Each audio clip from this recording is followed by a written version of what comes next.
श्री गणेश गीता मुक्त भावानुवाद अध्याय पहिला श्लोक 57 पासून पुढे। हे राजन, हा इंद्रियांचा समूह मोक्ष प्राप्तिस्तव प्रयत्न करणाऱ्या पुरुषाच्या मन हरण करतात। बलपूर्वकच म्हणून बुद्धिमान पुरुषाने इंद्रियांना वशी करण्यास्तव प्रयत्न करावयास हवा। श्लोक 58 पासून।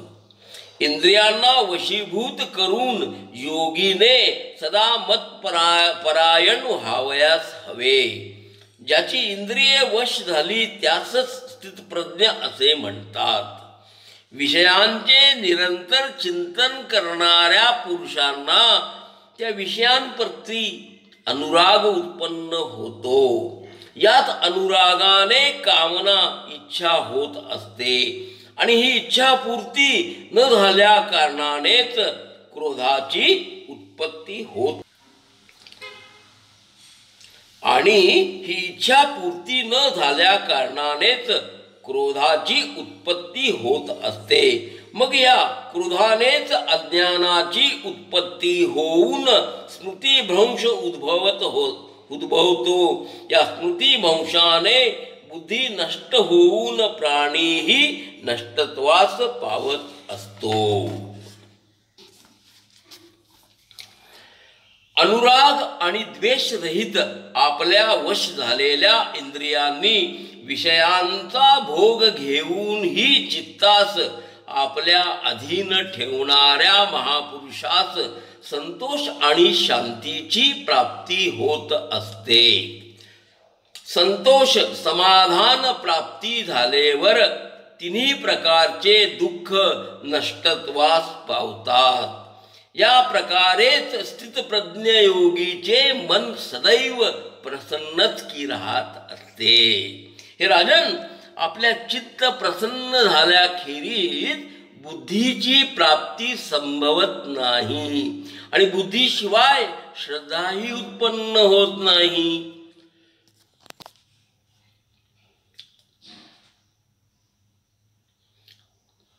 श्रद्धेविन शांती प्राप्ती ही अशक्यच आणि शेवटी शांती असल्याखेरीज सुख प्राप्तीही नाहीच होत।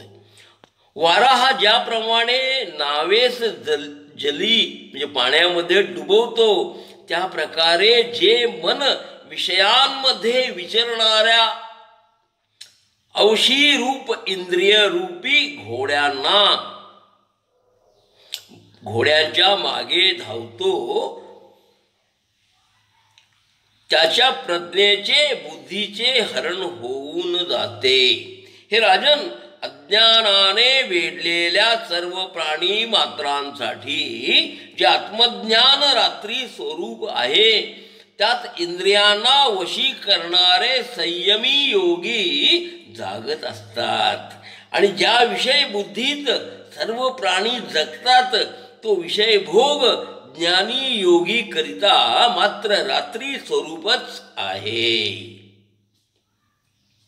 ज्या प्रकारे नद्यांचे सर्वच जल समुद्री प्रवेश करूनही त्याची तृप्ती नाहीच होत, तसेच सर्व इच्छा तृप्त झाल्या तरी शांतीची प्राप्ती मात्र संभवत नाहीच।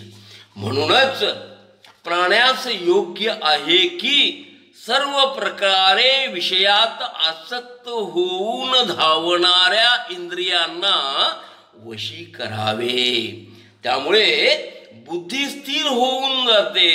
जो मनुष्य ममत्व, अहंकार आणि सर्व कामनांचा इच्छेचा त्याग करतो, नित्य ज्ञानात मग्न राहतो, तो ज्ञान प्राप्ती करून मुक्तीस प्राप्त होतो।